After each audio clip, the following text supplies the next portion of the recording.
idea of loneliness. So like, how do we understand if you feel emotionally isolated or lonely, like even if you know people, like what's going on there?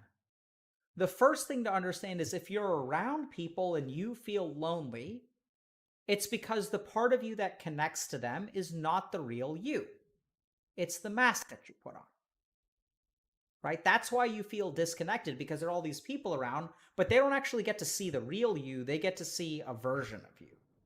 And so how can you feel connected when all you show people is a piece of who you are?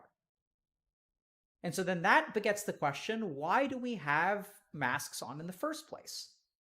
Right? Why do we like adopt this system of like putting on a particular mask? And that's because for some reason or another, we're afraid of what people will do if we don't have the mask. The mask comes because we lack confidence in who we are as a person. There's something on the inside that I don't want people to see. And the solution here is not like, oh, go get confident, man. You're beautiful on the inside. No. The reason that you lack confidence in who you are on the inside is because that's what you've learned. It's not like you just need to get confident. It's because something happened which taught you very clearly that when people see what's on the inside, it's not worth associating with. And that's why you put on the mask. And then you can discover something really, really dangerous, which is that when you put on the mask, things get better for you. Right? Because when you hide who you are on the inside, people treat you better. You become nicer. Sometimes you become a doormat. You do things for other people. You're always down for this. You're a lot of fun. You let people borrow money and you don't ask for it back.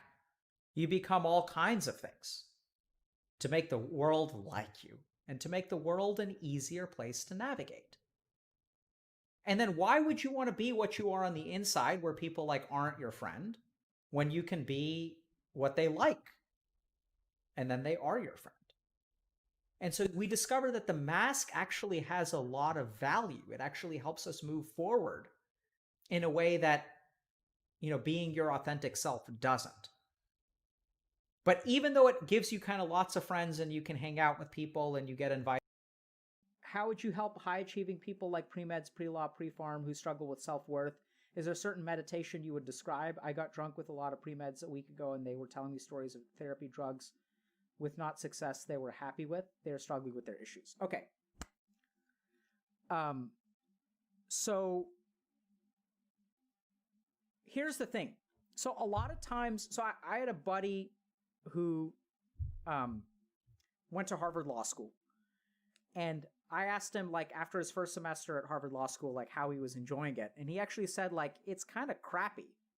And I said, like, what makes Harvard Law School so crappy? And he's like, one of the worst, like the people are just awful. And I said, what do you mean the people are awful? And he says, one of the worst things you can do to someone who has always been the best in their class is to make them feel average. And so what happens with a lot of these high achieving people is that they're used to being high achieving. Like in middle school, they had straight A's. In high school, they had very good GPAs. And so they end up in like a competitive college, right? You go to like an Ivy League school or something like that, and you're with a bunch of other pre-meds. And then suddenly you have this identity built on being smart and smarter than everyone else. And suddenly you're fucking average. And the funny thing is, the more high achieving you are, the worse the problem becomes, because I want you guys to envision someone who ends up at Harvard Medical School.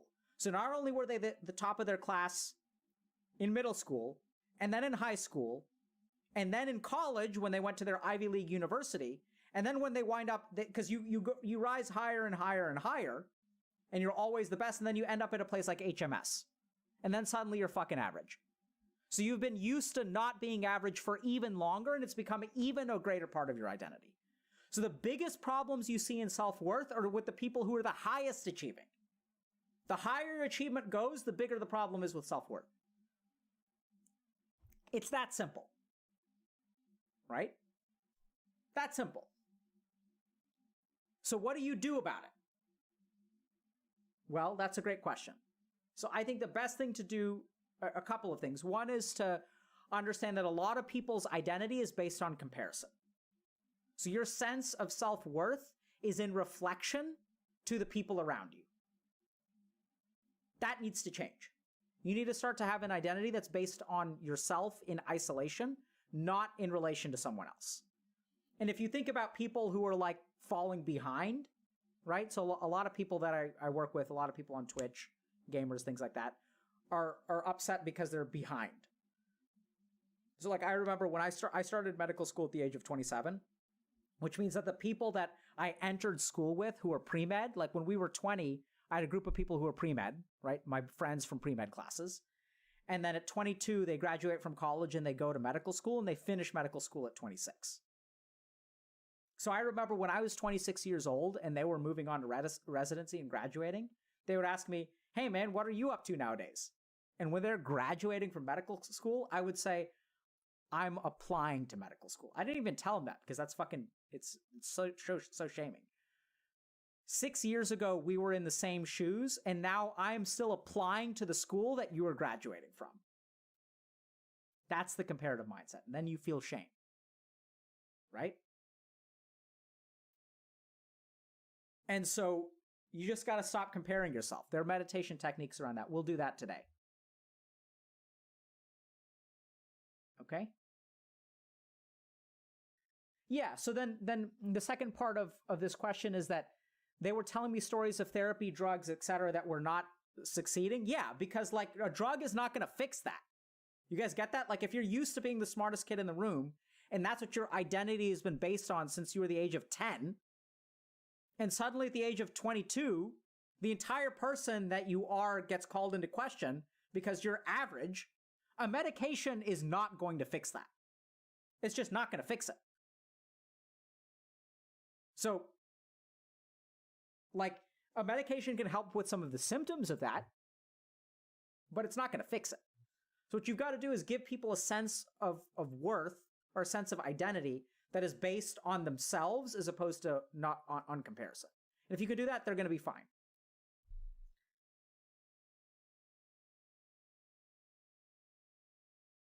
If you could make season 8 of Game of Thrones an enjoyable experience, like that's what Buddha figured out. That's what enlightenment is living your life and being able to enjoy season 8 of Game of Thrones. That's enlightenment. Modern day definition of enlightenment.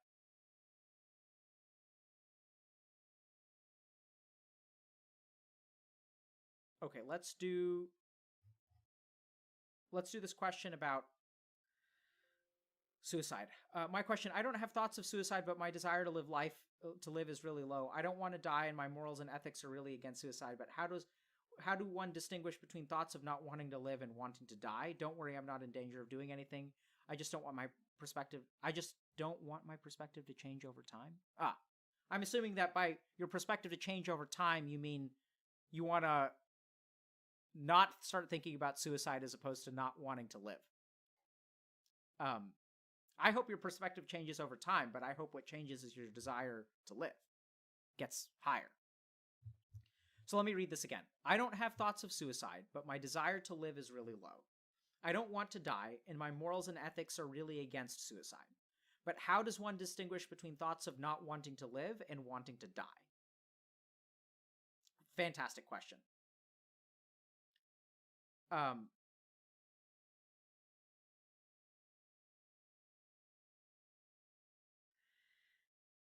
So I think it's important to, okay, so let's just talk about, this is a great question. I love it. So I'm a psychiatrist. I treat depression, right? So depression is like when people feel like their mood is really low and they feel unhappy, and sometimes they can be suicidal. They don't feel like doing anything. They feel amotivated. And sometimes when I'm treating someone with depression, there comes a day where they come into my office and then I kind of assess them for depression. So I use some kinds of tools. Like I'll use like something called the Beck Depression Inventory or the Hamilton Depression Scale. And I'll have a conversation with them, which is a very strange conversation. They say, I'm unhappy. And like, I feel like the depression hasn't gone away. And based on the scales, and I'll ask them, like, are you able to get out of bed every day? They say yes. Can you go to work every day? They say yes. Do you have difficulty concentrating? No. So why do you feel like you're depressed? And they say like, well, I don't feel like doing anything. I feel like my life like doesn't have any meaning. And then I say, okay, so this is as far as your depression, this is as far as treatment for depression can take you. There's a difference between depression and unhappiness. We've treated your depression. The problem now is that you're unhappy. And these are two different things. And one of the biggest mistakes that's been made in like modern mental health thinking is that we've started conflating unhappiness with depression. People who are unhappy say that they are depressed, and that sort of makes sense because like that word works, but there's a difference between a clinical depression and being unhappy. Right? There's a difference between being ill and like having a life that has no meaning. Those are two entirely different things. And so I think that the issue with lupus is so and the way I'd put it is there's a huge difference. There's a cavernous difference between not wanting to live or not caring to live and wanting to die.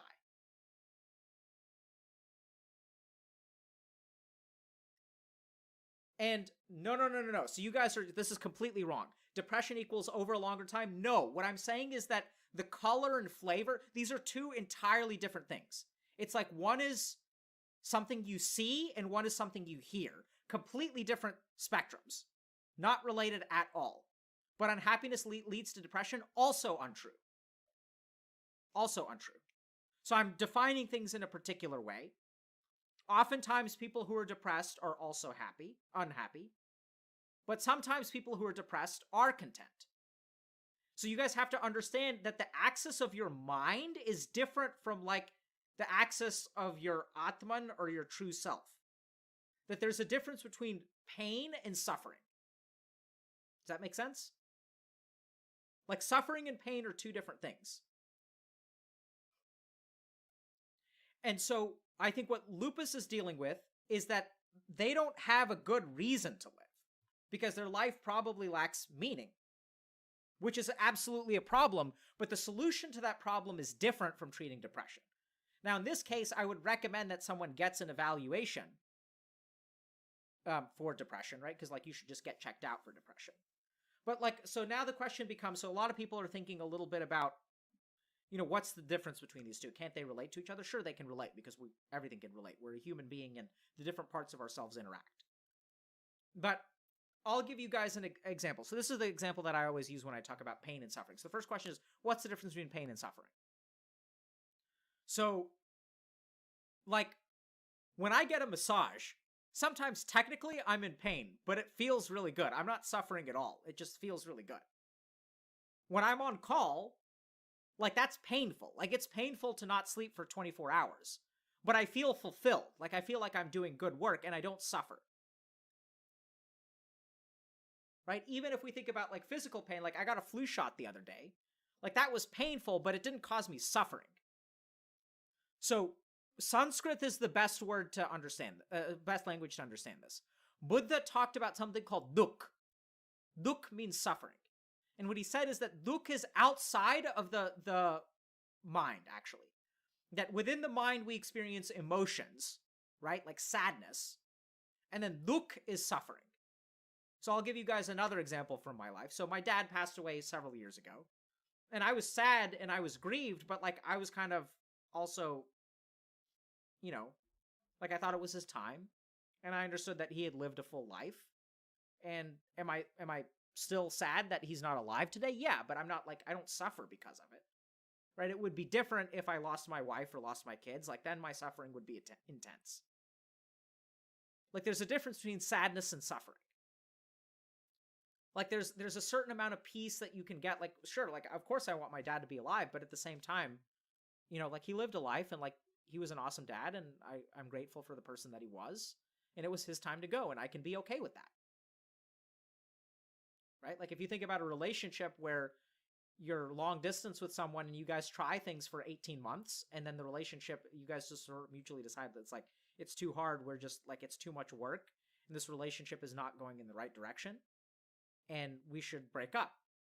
And both of you guys can be sad, but you don't have to suffer because of it, right? You can both understand, you can have some degree of peace or contentment and understand that this is the right thing, even though it hurts.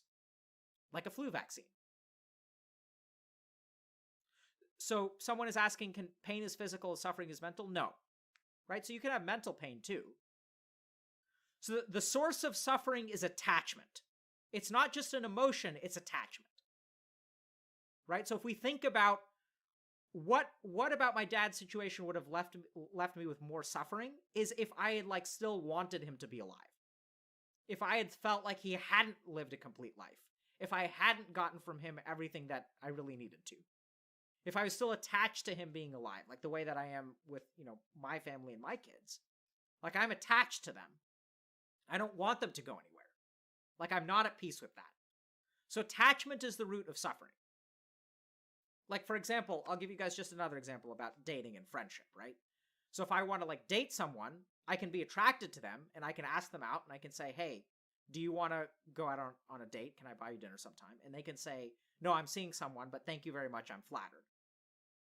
And then I can be disappointed, but I don't have to be bent out of shape, right? Like I don't have to go home and like cry into my pillow. Like I don't have to do that. Now, if I was attached to her, I would.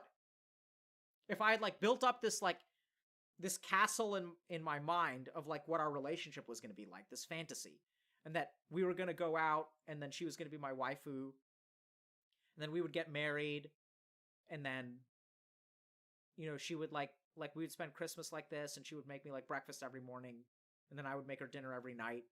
And if I like built up all these attachments around the relationship, then I'm going to suffer. But if I don't have attachments, if I understand that, did I want to go out with her? Absolutely. Am I disappointed? Sure. But I don't have to suffer, or at least not intensely. So suffering is related to attachment, and pain and emotions are in the mind. And attachment actually is rooted in the mind, but like the suffering happens kind of outside of the mind.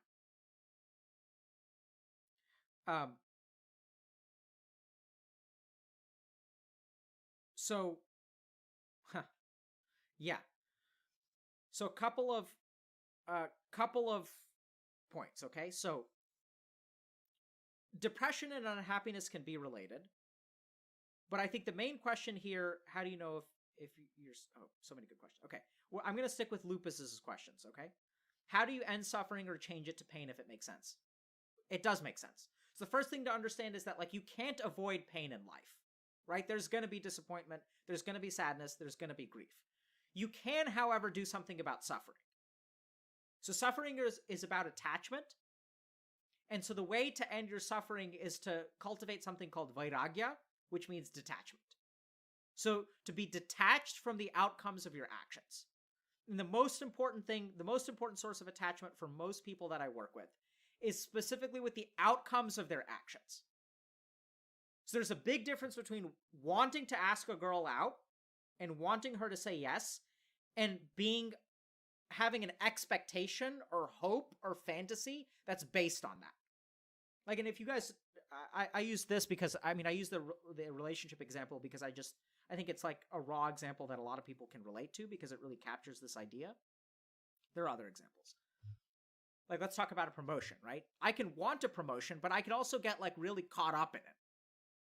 I can get really invested in the promotion. The promotion means the world to me. And if I don't get it, my life is shattered. So I'm attaching myself to the outcome. It's like, I want to go to Harvard or Stanford or Yale. And so I everyone can want to go there. Anyone can want to go there. But it's the people who get attached to that idea who are devastated when they don't get it. And then if you're not attached to it, like you could still want something. Like I didn't want my dad to die, but I understood it was his time. Right? Because there are some things that I've wanted in life that I didn't get, which I'm bummed out about, but I don't like suffer. So I think what Lupus needs to do is to understand, first of all, that you're probably lacking. So your question, a couple of questions. One is how do you move from suffering to pain? And the answer is to cultivate detachment. How do you cultivate detachment? It's to focus on your actions instead of the outcomes of your actions. It's the difference between I really want an A on this test and I'm going to study 4 hours a day for the next week until I take the test. Those are two very, very different things. They may both look the same, but what you tell yourself in your mind, both of them may result in you studying 4 hours a day. but it's what happens in here. Are you focusing on what you do, or are you focusing on what happens? Are you saying, I'm going to ask that girl out, or I really, really want her to say yes?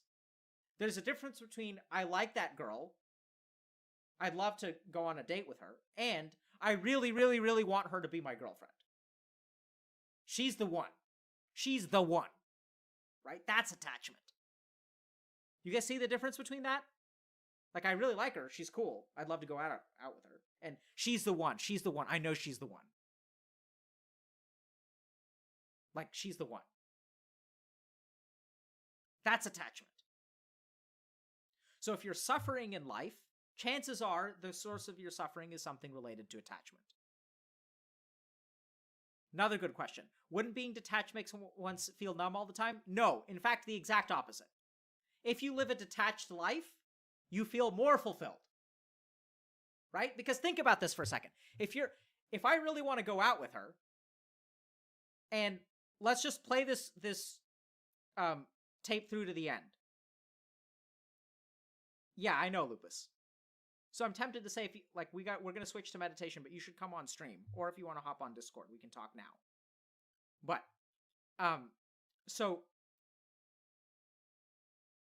yeah, so okay, so let's just take a step back. Okay. So first thing is, suffering comes from attachment. Peace or contentment comes from detachment. Now, most people think that apathy and detachment are the same thing. They think that detachment means not caring. No. Just listen to what I'm saying, okay? I like a girl. I think she's attractive. I want to go on a date with her. Does that mean that I don't care? No, it doesn't mean that I don't care. I have wants. I have desires. But it just means that I'm not, like, bent out of shape about her, right? And so then what happens is, if I ask her out and she says yes, then the question becomes, like, how do you think that person feels?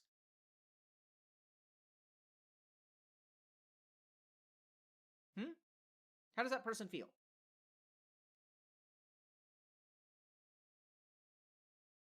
Good, right? I'll tell you what it feels like. It feels like Christmas came early this year. That's what it feels like to them, right?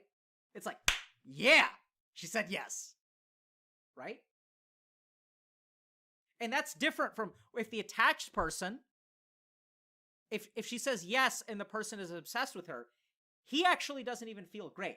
He feels like, I mean, he's going to get so obsessed, right? He's like, oh my God, like, this is going to be like, this is the first step to everything else. Like, this is going to be amazing. Like, oh my God, this is going to be so awesome. She's perfect. I knew she was perfect. I knew it. They get obsessed. Whereas the person who she says yes, it's like, yeah, man, like, let's do this. Like, let's have fun. No, love is completely different. Okay? So the interesting thing is that attachment and expectation are related. Okay, when you have attachments, you have expectations. I'm asking her out and I expect her to say yes. I'm putting my eggs in the yes basket. And so then the question becomes, so if attachment has to do with expectation and detachment has to do with a lack of expectation, so detachment, lack of expectation, how do you feel when you don't expect something and you get it?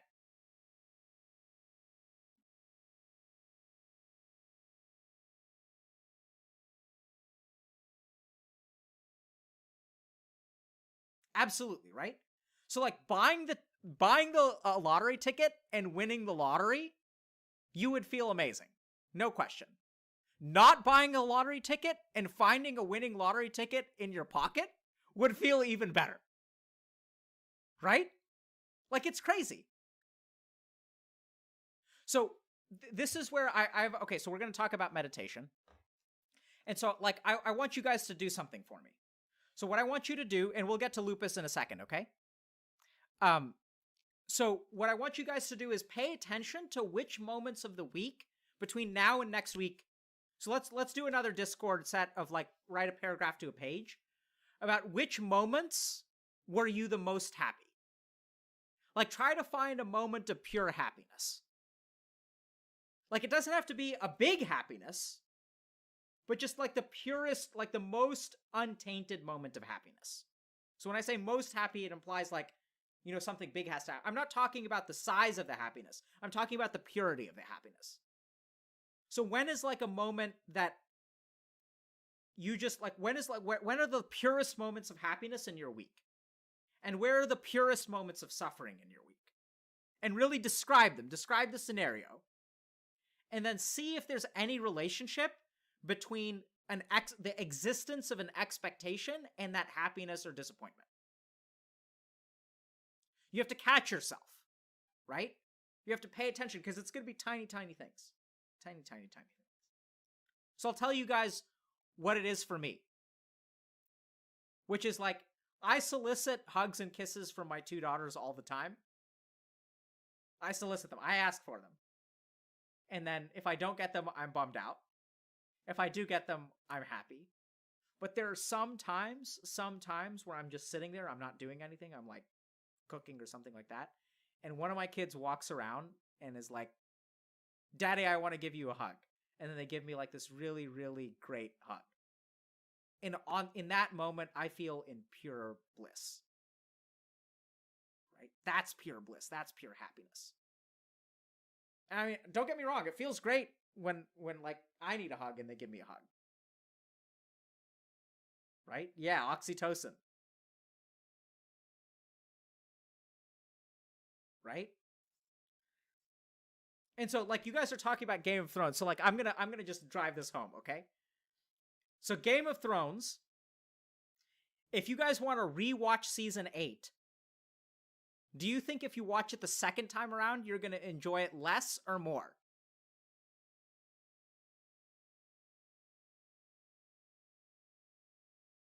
Ah, why? Yeah, right? Because you had this expectation for it to be like a satisfying conclusion. And it wasn't. It was disappointing. And so if you go and you rewatch it, you know it's going to be a shit show. You have no expectations. You know it's going to suck. And then you can enjoy it.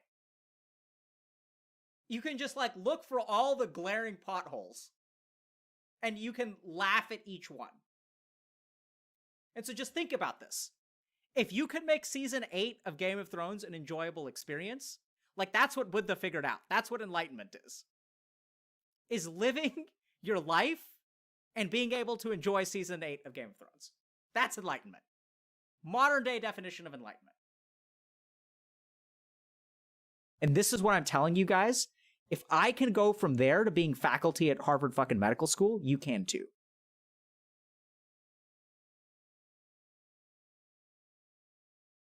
Let me go to the next question. Let's talk about Dharma for a second. Then we'll do meditation.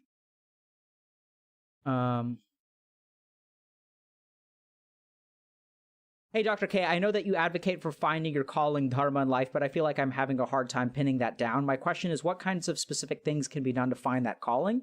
And is it or can it be related to finding financial success? Yes. So let's talk about finding your Dharma. So the first thing that I want you to do is take a piece of paper. I've given out this exercise before. And if you haven't done it and you've heard it before, we got to understand why you can't do this.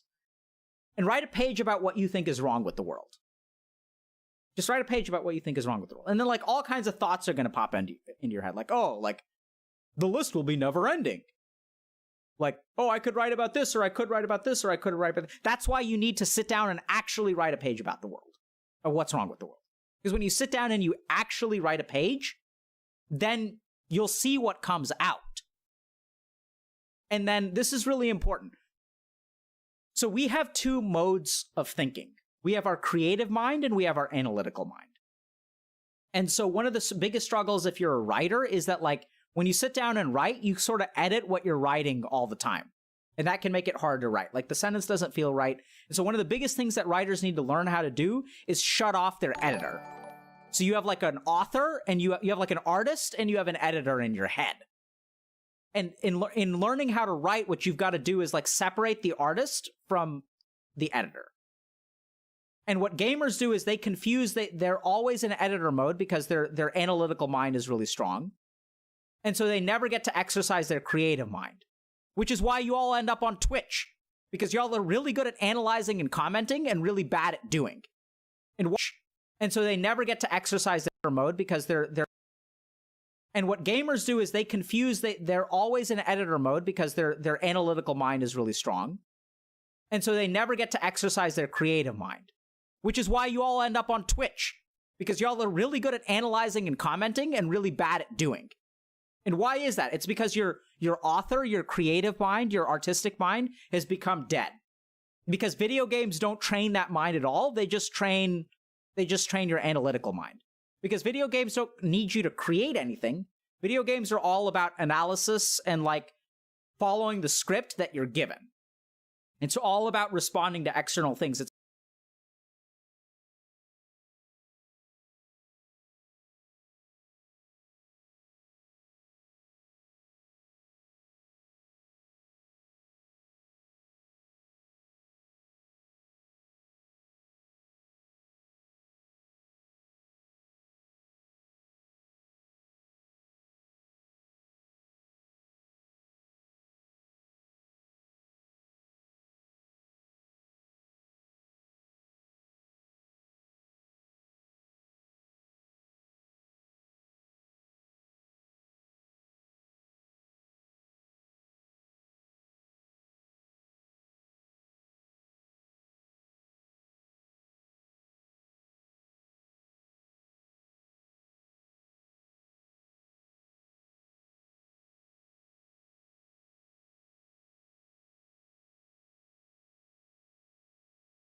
It's nothing internal. So what you guys need to do is like recognize that you have this creative part and you have an analytical part. And right now it's almost like, it's like, I'm gonna create some weird images, but like imagine you just worked out like one arm. Like you just did like curls with one arm and you got that arm swole and then the other arm you never worked out. That's what your brain is like if you're a gamer. Your analytical mind is way overblown and your creative mind, like your creative mind is like weak. So it's like, people who skip leg day, but like, it's just like one part of your mind is just really weak. So when you sit down to write, you're starting to like increase the strength of your creative mind to actually like have a thought and put something out in the world. So if I had to diagnose your problem as a gamer, the problem is that you have lots of thoughts and they never produce anything. You can think, but you can't produce. So what we need to do is just literally practice the skill of producing. Practice the skill of producing. It doesn't matter what it is. Just start working out that arm. So write one page.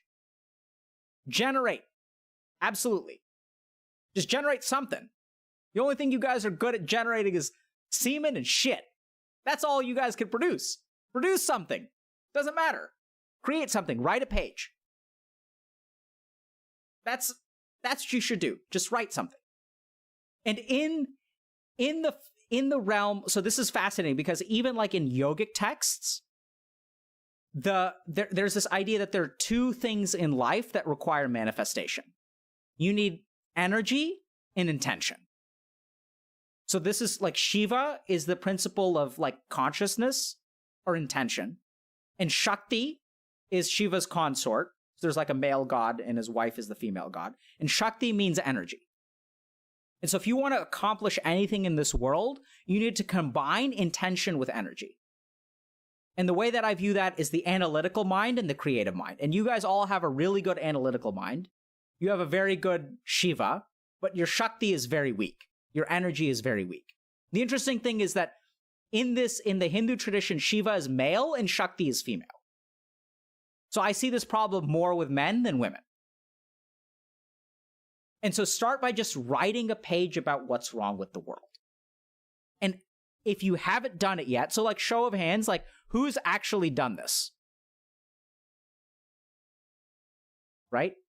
And so if you just think about that for a second, if you've heard this exercise, or even by the end of tomorrow, if you haven't actually written, like ask yourself why. What gets in the way of you actually just writing one page and like writing what's wrong with the world? And so then we get to the second part, which is like after you write one page, then turn on your analytical mind and sift through it and be your own therapist and ask yourself, okay, out of this, so the second part of the question was about financial stuff. Like, can you be financially successful through your dharma? Absolutely. Because I believe that generally speaking, like what matters to you is probably going to matter to someone else out there. And generally speaking, money is correlated with value. Like, sure, there are lots of problems with like this general premise, but generally speaking, I think people are willing to pay for stuff that's like worth something. And so if you see a problem and you go about trying to correct it, chances are you'll generate value. So if we think about something like Axiom Verge, if you guys haven't checked out the game, you check out, I'm not getting paid or anything, but like Axiom Verge is a great game because the guy was like, I want to play like a Metroid game. Like I want to play like a Metroid game. And so he like made a bunch of guns and he made a bunch of cool level designs. And then it was just like making the game that you want to play.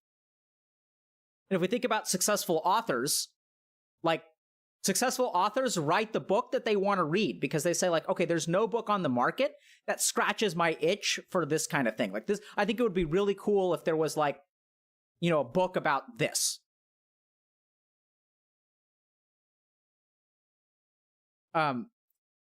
And yeah, so Ramenberg just had an interesting thought. Imagine if all of us here on chat does this writing assignment and go beyond it and write a book called What's Wrong with the World? So 113 of these books all called the same but written by different authors. That's a brilliant idea.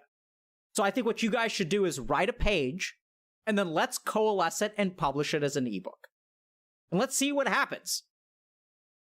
Like you guys do it. Each of you write a page. There are 113 viewers and then we're going to make a book, right? We're going to actually do it. Like, you fuckers, no excuses, but y'all are going to come up with it. It's going to fail. It's going to fail. It's going to fucking fail. 113 pages. Twitch writes a book, right? It's like Twitch plays Pokemon, but Twitch writes a book. Let's do it. That sounds like a brilliant idea. And I'll write a page too. I'll put my money where my mouth is. Dr. Jabri asks single space or double. Who the fuck cares if it's single space or double space? See, that's the kind of bullshit that I'm talking about. You guys will come up with any kind of... He asks single space or double space. Like, who cares? Does it matter what the font is or whether it's single space or double space? Your mind will come up with anything it can to not create. Any reason you want. Anything. It'll come up with all kinds of reasons to not actually create something. Anything you can to not get someone pregnant and just jerk off. That's all you guys want. And so, like, fuck all of that. So we got to figure out how to do this. But I want you guys to write. And, like, we're going to see what we can put together. And we're going to, like, submit it somewhere. And then... like, we're going to submit it to somewhere and we'll, like, post it on our website. And then you guys can read what, like, other people have written. So we've done this on the past on our Discord, where we do this exercise with, like, groups of gamers. And like, people will, like, post their submissions. And then it's been really helpful for everyone else. So if you guys want to write a book together, let's do it. Right? Yeah, so write a page about what's wrong with the world. And then, and can it be related to financial success? Absolutely, right? So this is how Twitch is going to make money. Like, we're going to make some money. Like, let's see if we can sell it. Like, let's see if the book is decent. If it's a piece of shit, fine. No problem. If it fails, no big deal. At least we learned something, right? At least we did something. Because even if you write a really crappy book, like, it'd be cool, right? You don't even need failure. You don't need success. The book can suck. But you're going to feel amazing about yourself. And that's the key. Because remember, everywhere that we started from is you don't feel like you deserve to succeed. You feel like you're a piece of shit, and that's what's holding you back. So how do we fix that problem? We write the shittiest book in the history of humanity. And somehow that's going to make you feel good. Just think about that. This whole stream has been about overcoming failure. How about trying something that you know is going to be a piece of shit and feeling good at the end of it? Like, if you can do that, you could turn your fucking life around. Done. It doesn't even have to succeed. It doesn't have to be successful. It doesn't have to make you rich. You're going to produce the biggest turd of authorship in the universe, and you're going to feel good about it. And then you're going to wake up the next day, and you know what's crazy? You know what's really crazy? You're going to go to class. You're going to go to class. That's going to happen.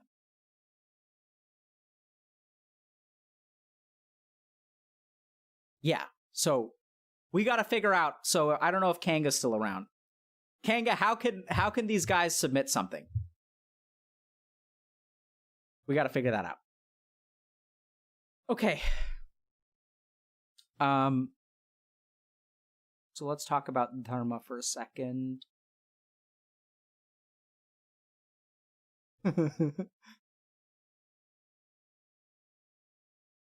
So here's a great question. Yeah, Google Doc would be fine.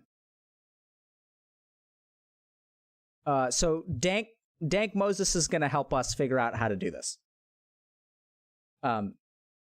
Okay. So, hello, over the past couple of months, I've been struggling with what my dharma is. My dream in life was to become a professional esports player, yet I have come to the realization that I'm not good enough to be one. This has pushed me to becoming more involved with school. However, I'm not passionate about it whatsoever. Just wondering if there are any tips I could get to move on with my life. So this question comes from Engine. So I'm not quite sure what you mean by being involved with school, but so like, let's just talk about shattered dreams for a second. So I think this question is about shattered dreams, right? Over the past couple of months, I've been struggling with what my dharma is.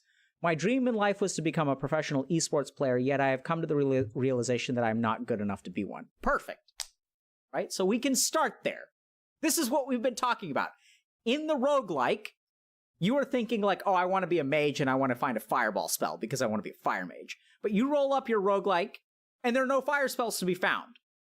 So then you're like, well, shit, what can I do? So like, I wanted to be an esports pro too. Like, it blows my mind. I work with a couple of people who had the opportunity to become esports pros, and they turned it down to fucking go to medical school. And you know who you are. And then when they tell me that, like a couple of people now, and when they tell me that, I'm like, you're crazy. Like, why not pick esports? Because that's what I wanted. But I just wasn't good enough. Like, I played so much War 3 and I was in top 100 on the ladder in North America, which is like nothing, right? Like, top 100 is sort of an achievement, but if we really think about it, like, that's just not, I was like number like 87 or something on the NA ladder. So I was like good at War 3, but like, 87th isn't going to get you anywhere in the esports world. So, you know, I think that's fine. So like, that's not your karma in this life, right? So just accept that for a moment and be like, okay, I wanted this thing. And now this is really important because like we learned with Helen, sometimes we don't let ourselves want what we cannot have. And then the subtle thing is that want lives in our subconscious and weighs us down. So instead, what you really need to do is actually grieve. You need to grieve for the loss. So what you need to do is like be honest with yourself and say, hey, I really wanted this, but I've lost it. Like, this is gone and this is not going to be a part of my life. Because grief is the appropriate place, is the appropriate way to move on from something that you no longer have, right? So Engine needs to grieve his potential esports career. It's like, I mean, I don't mean to be insensitive about this, but it's almost like a miscarriage. Like the appropriate way to deal with a miscarriage is grief. Because there was this potential, right? There was this whole other life or track or avenue of like joy and hope and love. And like there was this whole career. There was this whole like trajectory in life. And it's gone. It's never going to be. And so you need to grieve. Right? And like, how do you grieve for a miscarriage? Like you just, first of all, acknowledge that you're entitled to feel bad for not having it, that it's sad that it happened. And also like that it doesn't mean that your life is over. And when I help people work through miscarriages, which happens a lot, like, so like, you know, I think half of women have a miscarriage. Like the number is absurdly high. So like, how do you deal with something? Like you just say like, yeah, it's shitty. Like that sucks. Like, let's be honest about that. And you're sad and you're allowed to be sad. And let's not like delude ourselves about how bad it is. And also let's not delude ourselves about like the limits of its badness. Because just because you had one miscarriage doesn't mean that you're ever able to have children. And I've worked with people like that too, who've had miscarriage after miscarriage after miscarriage. And that too, like you've got to grieve, right? You've got to grieve for the life of never being able to have your own child. But that doesn't mean that life is over either. Because some of those people end up adopting. Some of those people, we talked about surprises, right? And most of Twitch chat is a surprise. Some of those people end up having surprises later in life. Because they stop using birth control. And then like the human body and reproductive organs are weird. And when you stop getting stressed out, then you're able to have babies. And like sometimes like at the age of 38, you get pregnant. You're like, well, fuck. Like, where did this come from? And it's all part of life. It's all part of your roguelike. It's all part of your roguelike. You just don't know. You wanted that fireball spell, and you've gotten through 6 levels of the dungeon, and there's no fireball spell. And you've decided that you're just going to pump up your, like, barbarian stats. And so you're double-wielding 2-handed axes. You've got a bunch of strength and con. And on level 7, you find your fireball spell. And you're like, that's amazing. Right? Like, that's what you've got to do. You've got to grieve that you're not going to be an esports professional. But that's okay. Because esports is such an evolving industry where most of the people now in esports don't play the game. Think about that for a second. You have teams, right? And teams have players, but they also have coaches. They have managers. They have advertising people. They have PR people. They have like financial people. They have CEOs. They have CFOs. They have all kinds. They have chefs. They have psychologists. So you can still get involved in esports. Like that's just your dharma. So if you want to get involved in esports, get involved in esports. And now we come to our second, don't write a page about this. But for that person, what's missing in esports? That's the page you need to write. What's missing in esports? And then so let your creative mind do that. Then what you need to do is like think about what your skill sets are and what your strengths are and what can you do about it, right? That's the second page.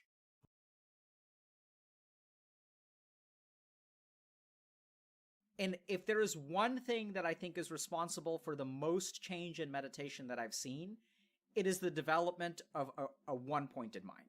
And so the practice of meditation is about developing a one-pointed mind. So let's just think a little bit about this. So here's an analogy for you guys, okay? So let's say I have a light bulb. So if I have a light bulb, and you're going to understand that you were put on this earth for a reason, and it wasn't to play fucking World of Warcraft. That's just a shame.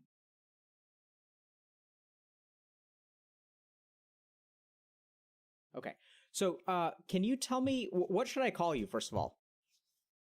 I'm surprised that you actually pronounced my username correctly the first time, because a lot of people struggle with it. But you can call me John or Joro, whichever. I prefer Joro. I feel like okay. I know a lot of Johns, but I don't know a whole lot of Joros, and you seem like a Joro to me. Oh, yeah. Yes. So tell me a little bit, Joro, so tell me a little bit about what we're going to be talking about today and how we can be helpful to you. Well, I had notes. Um,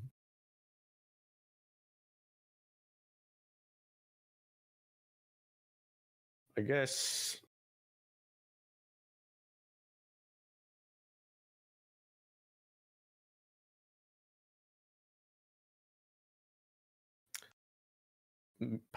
trying to turn from try to turn the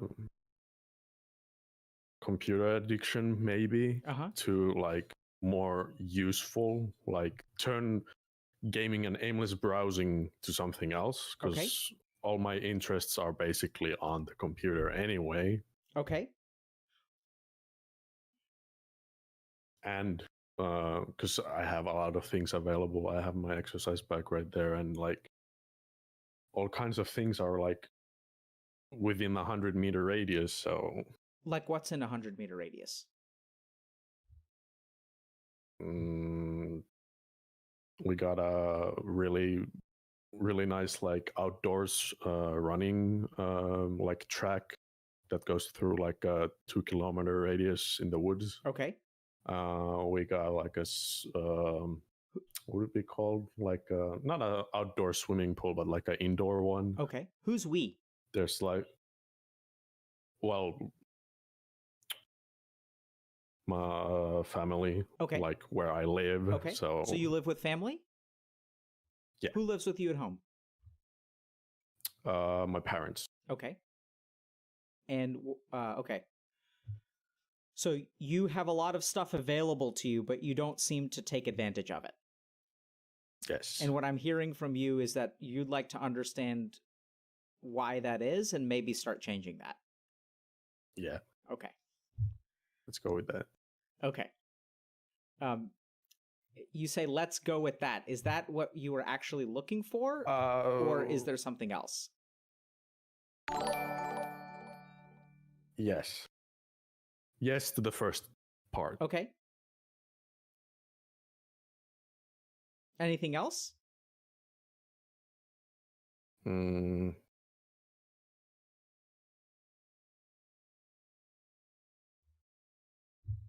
That's it. Okay. So tell me, what would you like to do?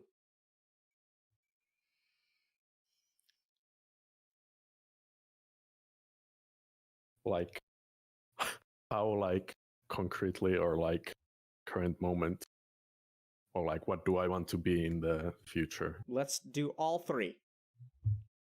Oh boy. Well,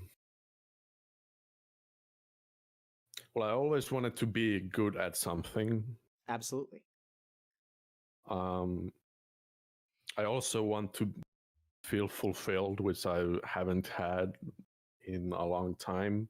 Okay. Or felt in a long time. I wanted to get into better shape. Okay. That's why I got the exercise bike. And I want a career in something related to electronics/computers. But okay. That's it, I guess. That's it? That's funny, man. That's it, as if like it's a small thing. Yeah.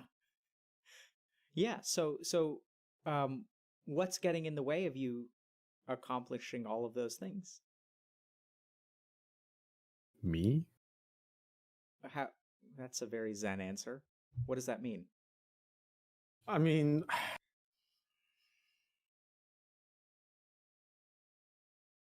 me as in my thoughts. Okay. I guess. What does that mean? Your thoughts? Well, for example, today it occurred that we needed to get groceries. I acknowledged this, and I knew that yes, I could go. Well, not that I could go. That going there would be easy. Okay. That I could do it. That it's in my possibilities, in my capabilities to do it. But I proceeded to just stay and just like stew on it. Okay. And while I'm thinking like, yeah, it's just stew on it, and eventually like it just go away because I kind of gave up on it. Okay. So give me one moment. So I'm going to pull Twitch chat real quick, and I'm going to ask you too, Joro. What I want to know is, do you want to approach this from a neuroscience perspective, a psychology perspective, or a spiritual perspective? Because we can do all three. And let's see what Twitch chat wants to.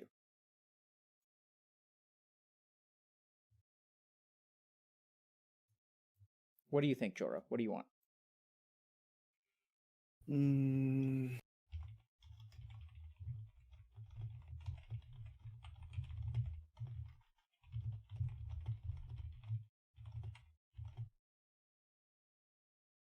I mean, if I'd had to pick neuro and psychology, but Okay.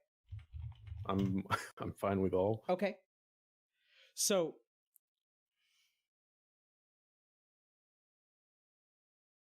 when was the last time you had a good day?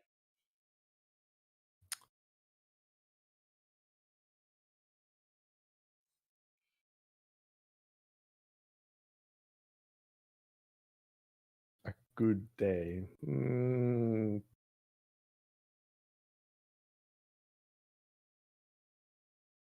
Actually, there's one day. It was 2 weeks ago.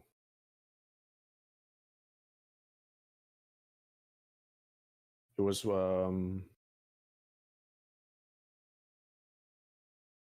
it's like everything aligned up. Like I didn't have to do like I was alone at home. My mom was out in another town. My dad was at work, and it's like everything just flowed. Like Okay. there was no like stops in what I was going to do that day. Okay. Like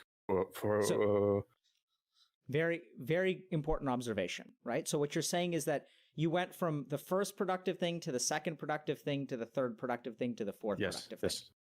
Okay. Yes. I'm the same way. So then the question becomes, which one of those things is the most important?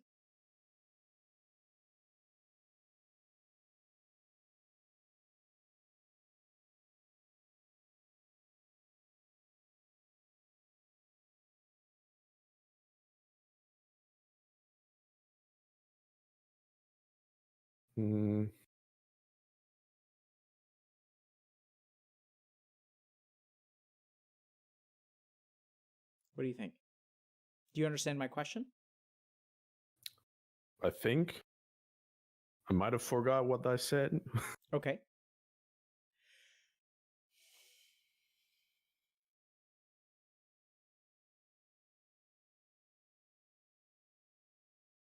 I think the most important part would be just the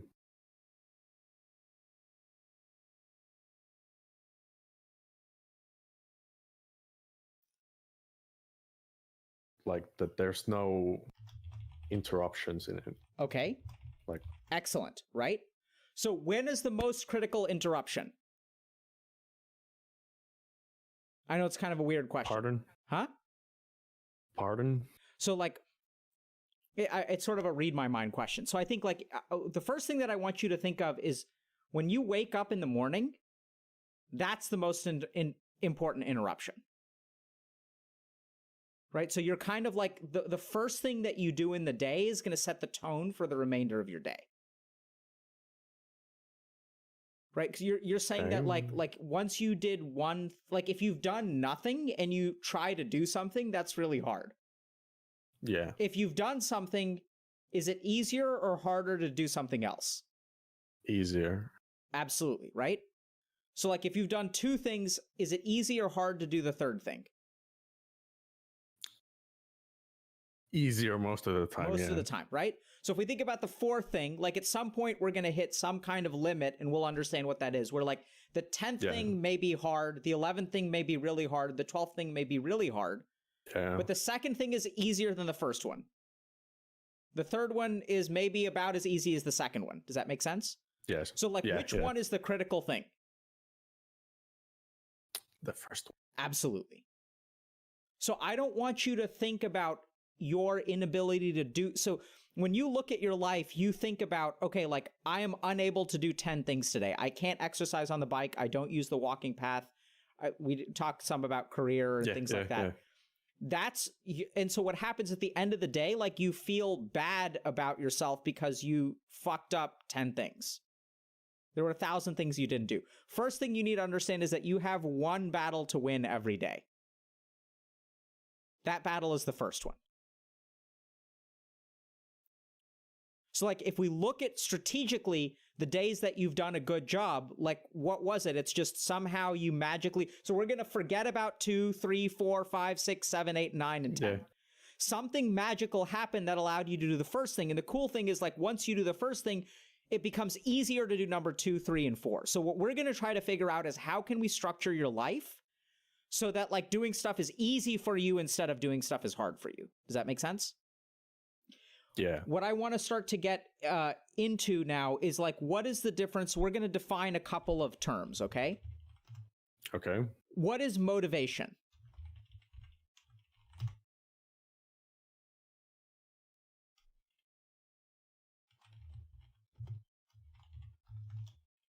How are we going to define motivation? And Twitch chat can help. I mean, for me, it kind of blends in together with willpower somewhat. Okay, let's talk about that. So blends together. So define motivation for me.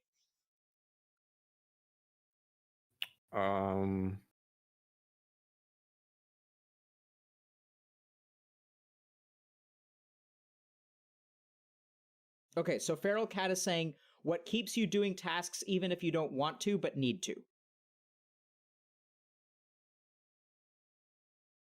I'd say like the source of energy that you use to push through things. Okay, so let me ask you something. If I need to use the restroom and I go and use the restroom, would you say that that is motivation? Would you say I'm motivated to use the restroom? Yes. Yes, okay. If I need to use the restroom and I don't use the restroom, what would you call that? Idiocy. Okay, that's good. But in terms of language, like, so the first thing that I want people to understand is like motivation is what we're naturally inclined to do, right? Like that's what it means. Motivation is an internal drive that is pushing us in a particular direction. Like if I'm hungry and I have a choice between a hamburger and a salad, like what am I motivated towards eating? Like, what do you think? I guess the hamburger. Probably, right? So I want you guys to understand that like motivation is like when you did numbers 2, 3, 4, and 5, you felt motivated to do them that day, right? You didn't actually have to try very hard to do numbers 2, 3, 4, and 5. You felt like doing it. Yeah. So motivation comes from within, and willpower is actually the exact opposite. What is willpower?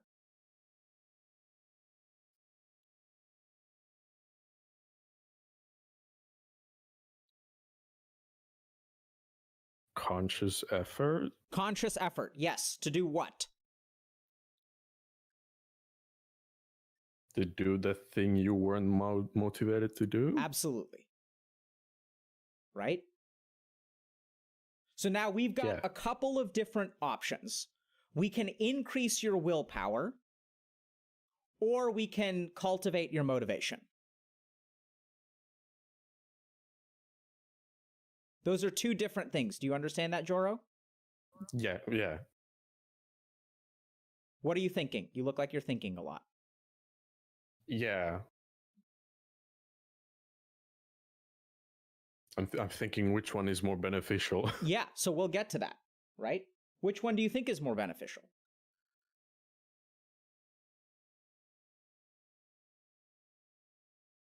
I mean, with the motivation part, if I have if I get that first step, then in that case it would be better. But with willpower, it would be easier to get to the first step sometimes. Yeah, absolutely. So we're going to talk about both of those.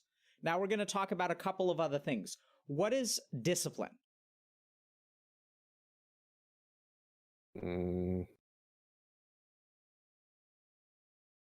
Self-rule. Yes. Okay. So that's very good. Self-rule implies that there is a part of you that... So self-rule implies that you are not one thing. Right? Your mind is actually a couple of different things that are fighting against each other. So the way that we're going to try to help you out is by understanding what those different things are and what are the ways that you can like end up creating action. So one way is motivation, one way is willpower. So a lot of gamers feel like they're not motivated. Do you feel like you're not motivated?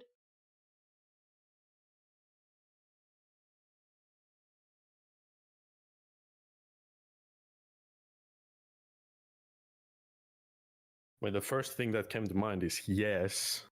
Good. What's the second thing that came to mind, my friend?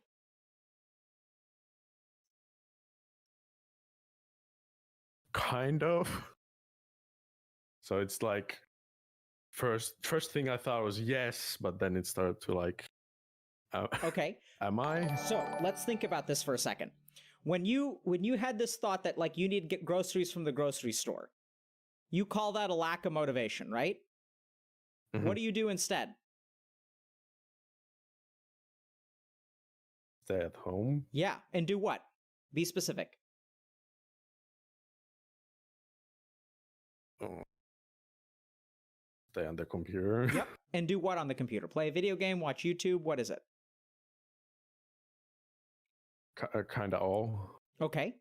So the first thing I want you to understand is that like what is that? What is it that keeps you at the computer?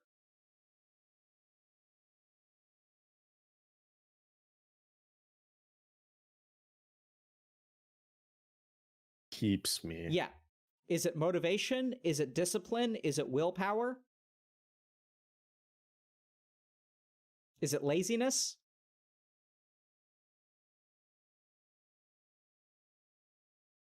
I don't think it's laziness. What is... Yeah. So we're going to redefine laziness, right? Because all gamers think they're lazy. You're not lazy. You're motivated to stay at the computer. That's what I want you to understand. You have a natural internal drive that is keeping you in your computer chair, right? That's why we have to start by defining things. You have a desire to sit in the computer chair. You're motivated to actually sit in the computer chair. So the first thing that people need to understand is that you don't lack motivation. Your motivation is just in a direction that you don't want it to go. Does that make sense? And if we really think about how stuck you are, because you sound stuck to me, like if I had to diagnose you with a problem, it's stuckness. Very much. So if we think about like stuckness is actually hard to attain because there's a certain like stubbornness. It requires a lot of energy to move you away from this place, which tells me that there's a lot of gravity pulling you towards this place. Does that make sense? Like we have to think about like the mind sort of mathematically. And if I like, so for example, I love my wife. I'm motivated towards being in the marriage. So it's going to take a lot for me to like think about divorcing her. Does that make sense?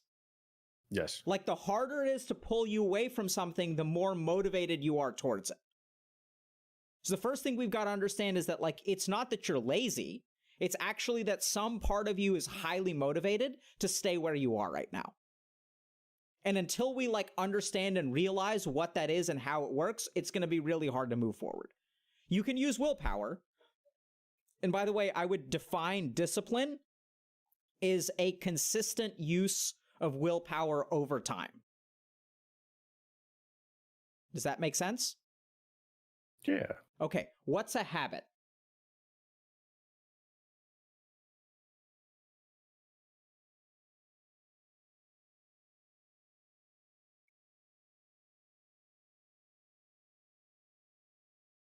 Use of discipline? No, actually, the exact opposite. So when something becomes a habit, motivation, discipline, and willpower are all separate from habit. So a habit is something that you do automatically without being motivated, without being disciplined, without using willpower. It's a habit, right? So like just as an example, like when I use the restroom, I wipe myself, right? That's like, it's habitual. When I brush my teeth, I have a particular pattern. When I wake up in the morning, I brush my teeth. Before I go to bed, I brush my teeth. It's a habit. It doesn't require willpower for me to do, or not much. Does that make sense? So once we get to the place of habit, things are going to become relatively easy because it's sort of like autopilot. Okay? So now I'm going to ask you, what do you think it is? Where do you think motivation comes from? Where does motivation come from?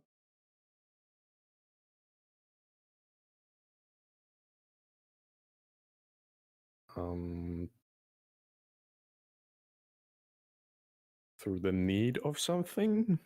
Okay, that's part of it. So let me ask you this. Do you need to have a job in computers right now? A job, yeah, but not necessarily Why do you need a job?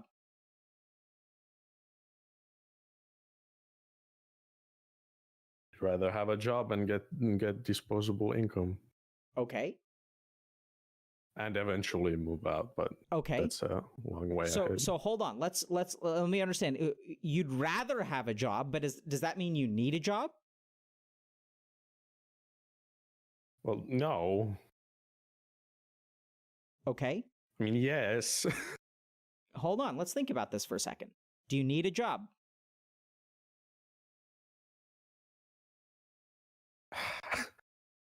Yes. Why?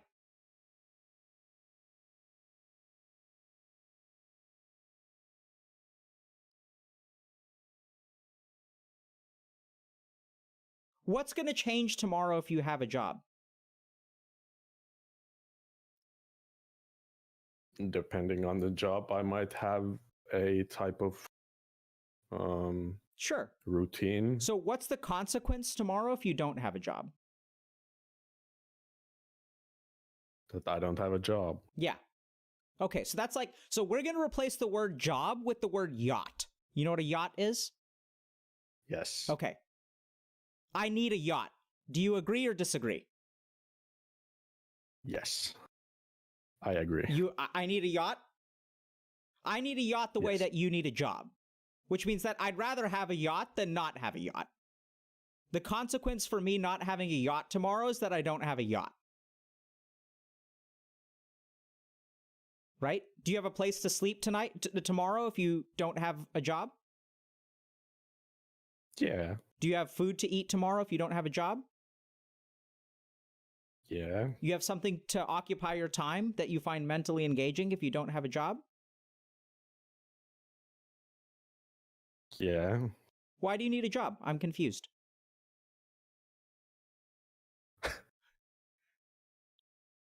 To get a sense of fulfillment. Okay. Yeah, so like, is that something that's going to happen tomorrow? No. Okay. Not necessarily. When does fulfillment happen?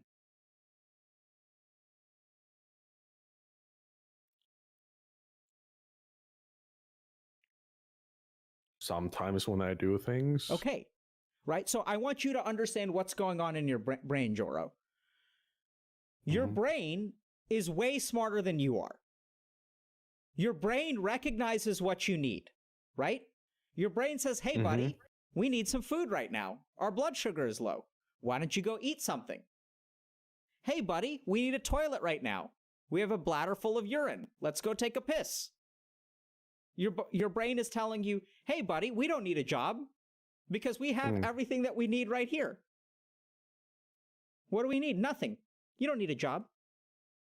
And then what happens is like there's a part of your brain that weighs how important things are. Like, so like your brain is always like trying to weigh different things against it's like different options, right? Yeah. Like, do I want to, so for example, like this bottle of water, like I can be thirsty, and the thirstier I get, the more that I want to drink the bottle of water.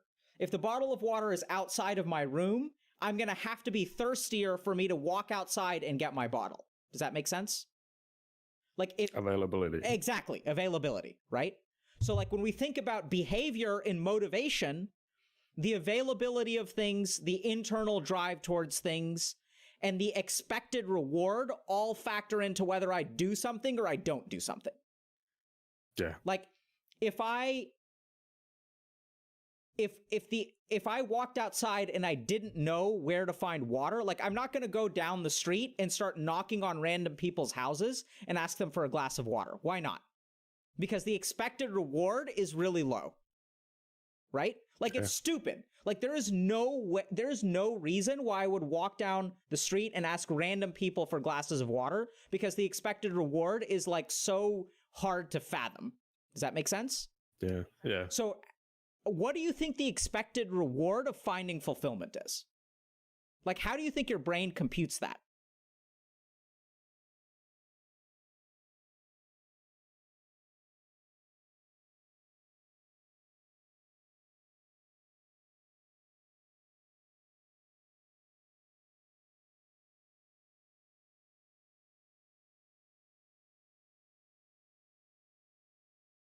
Not sure. Absolutely. Either is your fucking brain. Your brain doesn't know what the fuck that means. Like, what is like, you don't even know. So how you're just kind of telling yourself, hey, brain, we need fulfillment. And your brain figures a lot of stuff out for you. And your brain is like, I don't know. And then, so then you wake up and then this is the part of your mind that says, hey, brain, we need to do something today. And then your brain says, why do we need to do something? Well, we need a job for independence. But he's like, you don't need independence. Like, you've got independence right here. You can sleep when you want to. You can eat when you want to. You can play games when you want to. This is actually the perfect lifestyle. And then you say, no, brain, but we need fulfillment. And your brain says, what is that? And then you say, I don't know. And the brain says, well, if you don't know what it is, then like, why do we need it? Like, why would you want fulfillment when we can like play? Like, what do you play? Recently, WoW. Okay. So like, why do you need fulfillment when you can like do raids on WoW? Like what? Like the brain understands, and the brain understands what WoW is. They're like, this is WoW. Like, this is fun. We can do this. Or we can go knocking on random doors to find fulfillment, because how do you find fulfillment? I don't know. Right? So it's like, where can I dig for gold and find gold? Like, that's, my brain's going to be like, that's a fucking waste of our time. Finding fulfillment is a fucking waste of our time. Okay? Mm-hmm. So the first thing that I want you to understand, Joro, is that the reason that you're not doing any of these things is because you don't need to. Why do you want to be healthy? What does that mean?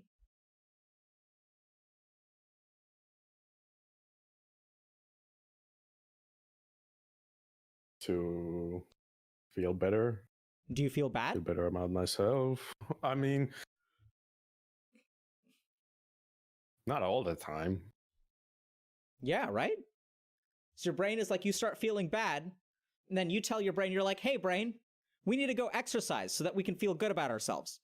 Our brain says, you know what's better than walking back to, like, I'm at my office right now, and my brain says, you know what's better than walking back to your house, which is 3 miles away, for a glass of water, is walking right outside or grabbing this bottle, because you can walk 3 miles away for a glass of water, or you can drink the water in front of you.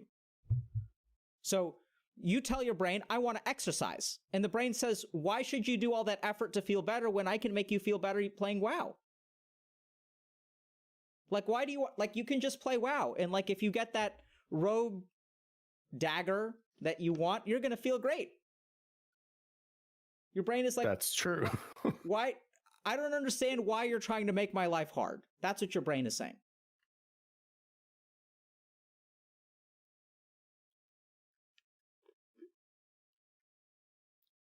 Right?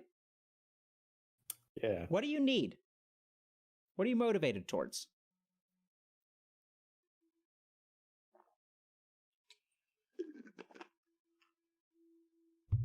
What do you need, Joro? Well, right now, I don't know. Yeah. I'll tell you. The answer is fucking nothing.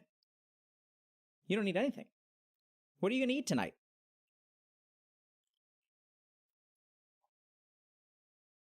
I mean, I kind of already ate. Okay. So Yeah, so it sounds like you're in Europe or something, Scandinavia. I don't know. Where are you? Finland. Finland. Okay. So you already ate. So like, what are you going to do tomorrow? Yeah.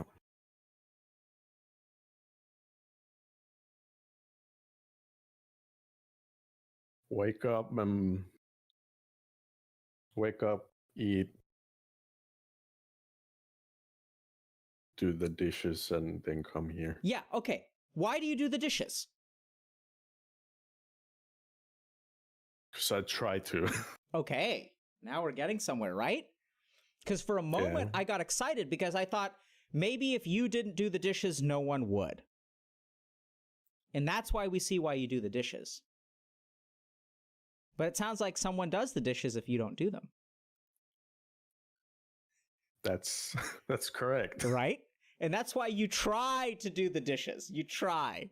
Because you tell your brain, Yeah. you're like, hey, brain, let's do these dishes. And then your brain says, why the fuck should we do these dishes? If we don't do them, someone else is going to do them. Why are you making me walk 5 miles for a glass of water when we don't have to do the dishes and the dishes will do themselves? Your brain is an incredibly efficient organ. Incredibly efficient. You're trying to it's like you're just like, hey brain, like let's do all of these really difficult things that are completely useless. And your brain is like, why the